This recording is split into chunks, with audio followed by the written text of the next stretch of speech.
அனைவருக்கும் வணக்கம். அன்பர்களே, இந்த ஏப்ரல் மாதம் 14ஆம் தேதி தமிழ் குரோதி வருடம் பிறந்திருக்கின்றது. இந்த குரோதி வருடத்திலே பலன்கள் என்ன?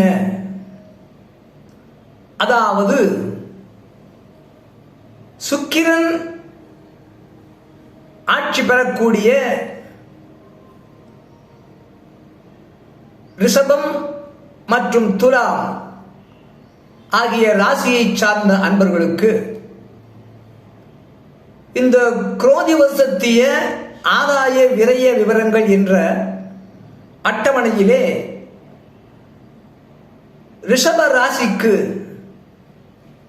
கொடுக்கப்பட்டிருக்கக்கூடிய ஆதாயம் 2, விரயம் 8.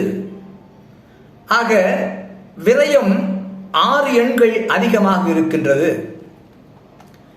இந்த ரிஷப ராசியிலே கார்த்திகை நட்சத்திரம் 2ஆம் பாதம், 3ஆம் பாதம், 4ஆம் பாதத்தில் பிறந்தவர்களும், ரோகிணி நட்சத்திரத்திலும் மற்றும் மிருகசீரிஷம் 1ஆம் பாதம் மற்றும் 2ஆம் பாதத்தில் பிறந்தவர்கள் இந்த ரிஷப ராசியை சார்ந்தவர்கள்.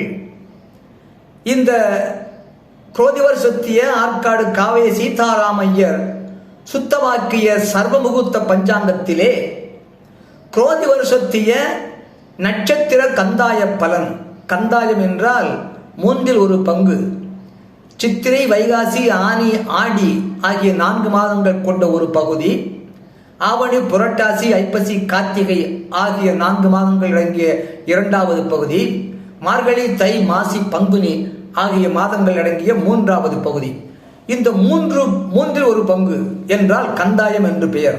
அந்த கந்தாய பலன், நட்சத்திர கந்தாய பலன், ஒவ்வொரு நட்சத்திரத்திற்கும் ஒவ்வொரு பகுதியிலே என்னென்ன பலன்கள் என்பதை இந்த ஆற்காடு காவே சீதாராமையர் சுத்தமாக்கிய சர்வமுகூர்த்த பஞ்சாங்கத்திலே குரோதி வருஷத்திய நட்சத்திர கந்தாய பலன் என்ற பட்டியலில், என்ற அட்டவணையிலே கார்த்திகை நட்சத்திரத்தில் பிறந்தவர்களுக்கு சித்திரை, வைகாசி, ஆனி, ஆடி ஆகிய பகுதியிலே 0 கொடுக்கப்பட்டிருப்பதனாலே அவர்களுக்கு சிறு சிறு துன்பங்கள், கஷ்டங்கள், மன நிம்மதி குறைவுகள் ஏற்படலாம் என்றும், மேலும் ஆவணி, புரட்டாசி, ஐப்பசி, கார்த்திகை ஆகிய மாதங்களிலே ஆகிய 2வது பகுதியிலே ஆவணி, புரட்டாசி, ஐப்பசி, கார்த்திகை ஆகிய 4 மாதங்கள் அடங்கிய 2வது பகுதியிலே அவர்களுக்கு சிறு சிறு துன்பங்களும் கஷ்டங்களும் 0 கொடுக்கப்பட்டிருப்பதனாலே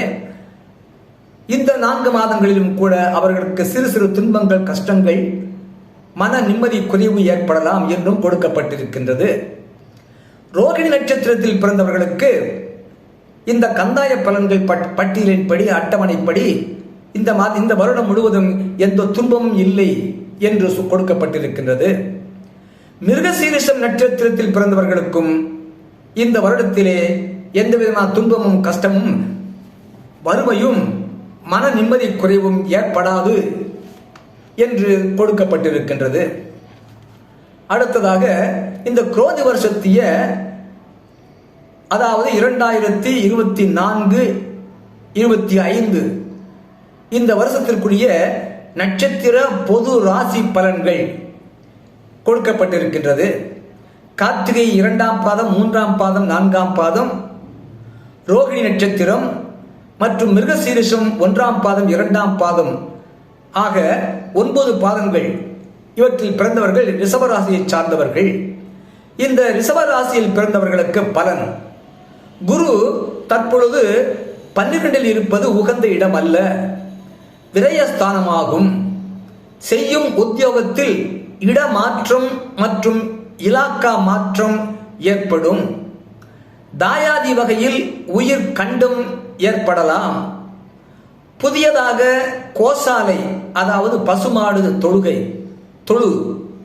தொழுவம், அந்த கோசாலை பண்ணை ஆரம்பிக்க நேரிடலாம். இவர்கள் புதிய கடன் பெற்று சிலர் கல்யாண மண்டபம் கட்ட நேரிடலாம். சிலர் இருக்கும் இருப்பிடத்தை மாற்றி அமைக்க நேரிடலாம். அதாவது தற்பொழுது குரு பகவான் விரயஸ்தானத்திலே சஞ்சரிப்பதனாலே இந்த குரு பகவான் சித்திரை மாதம் 18ஆம் தேதி, அதாவது மே மாதம் 1ஆம் தேதி அவர் 2ஆம் இடத்திற்கு வருகின்றார். அந்த 2ஆம் இடத்திற்கு வரக்கூடியது மேசராசிக்கு. இந்த ரிஷபராசியை பொறுத்த மட்டிலே அவர்களுக்கு ஜென்ம குரு காலமாகும். மே மாதம் 1ஆம் தேதி குரு இடப்பெயர்ச்சியாகி வரக்கூடிய இடம் ரிஷபராசிக்கு வருகிறார். அது இந்த ரிஷபராசி அன்பர்களுக்கு ஜென்ம குரு காலமாகும். சிலர் பழைய குற்றங்களுக்காக தண்டனை அனுபவிக்க நேரிடலாம். நெருங்கிய நண்பர்களால் சிறைவாசம் செல்ல நேரிடலாம். செய்யும் உத்தியோகத்திலே கையூட்டு பெற்ற குற்றத்திற்காக தற்காலிக பதவி நீக்கம் செய்ய நேரிடலாம். குரு பகவானுடைய சஞ்சாரத்தை பொறுத்து இந்த ரிஷபராசி அன்பர்களுக்கு கொடுக்கப்பட்ட பலாபலன்கள். சனி பகவானுடைய சஞ்சாரத்தை பொறுத்து இந்த சனி பகவான் 10ஆம் இடத்திலே இருப்பது உகந்த இடம் அல்ல. மனைவியின் உடல் நலம் கடுமையாக பாதிக்கும். சிலர் புனித பயணம், தூரதேச பயணம், தீர்த்த யாத்திரை செல்ல நேரிடலாம். கோர்ட் கேஸ் வழக்கு ஏற்பட்டு சில 1000 ரூபாய் இழக்க நேரிடலாம். மேலும் இவர்களுக்கு பணத்திற்கு அதிக தட்டுப்பாடு ஏற்படலாம். சனி பகவானுடைய சஞ்சாரத்தை பொறுத்து இந்த ரிஷபராசி அன்பர்களுக்கு ஏற்படக்கூடிய பலன்கள். ராகு பகவான் சஞ்சாரத்தை பொறுத்து இந்த ரிஷபராசி அன்பர்களுக்கு ராகு பகவான் இப்பொழுது 11ஆம் இடத்தில் இருப்பது உகந்த இடமாகும். ஆகவே அதிக திடீர் அதிர்ஷ்டத்தின் மூலமாக சிலருக்கு வருவாய் கிடைக்கும். பழைய சொத்தினை அதிக விலைக்கு வாங்கி விற்க நேரிடலாம். மாமியார் உறவினர்களால் கணிசமான தொகை கைக்கு வரலாம். சிலருக்கு தோல் வியாதி அதிக அளவில் பாதிக்கப்படலாம். பழைய கடன்களை முழுமையாக அடைக்க முடியும். இவர்களால் பொருளாதார முன்னேற்றம் ஏற்படும். இவ்வாறு ராகு பகவான் மீனராசியிலே ரிஷபராசிக்கு மீனராசியிலே சஞ்சரிக்கின்ற ராகு பகவான் ரிஷபராசிக்கு 11ஆம் இடத்தில் சஞ்சரிப்பதனாலே இப்படிப்பட்ட நல்ல பலன்கள் கிடைக்கும் என்று இந்த பஞ்சாங்கத்திலே சொல்லப்பட்டிருக்கின்றது. அடுத்ததாக இந்த ரிஷபராசிக்கு 5ஆம் இடத்திலே கேது பகவான் சஞ்சரிக்கின்றார் கன்னி ராசியிலே. அந்த கேது பகவான் சஞ்சரிக்கக்கூடிய இடம், கேது பகவான் இந்த ரிஷபராசிக்கு 5ஆம் இடத்தில் இருப்பது உகந்த இடமாகும். சிலர் பழைய வாகனத்தை விற்றுவிட்டு புதிய ரக வாகனம் வாங்க நேரிடலாம். பெற்றோர்களின் உடல்நலம் கடுமையாக பாதிக்கப்படலாம். மருத்துவ செலவு அதிகரிக்கலாம். தடைப்பட்ட திருமணம் ஏற்பாடு தற்சமயம் நடைபெறும். ஏற்கனவே ஏற்பாடு செய்து தடைப்பட்டிருந்த திருமணம் தற்சமயம் நடைபெறும். சிலருக்கு கல்வியிலே தடை ஏற்படலாம்.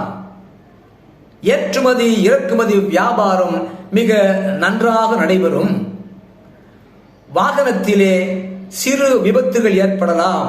இந்த கேது பகவான் இந்த ரிஷபராசிக்கு 5ஆம் இடத்திலே கன்னிராசியிலே சஞ்சரிப்பதனாலே இந்த ரிஷபராசி அன்பர்களுக்கு ஏற்படக்கூடிய பலாபலன்கள்.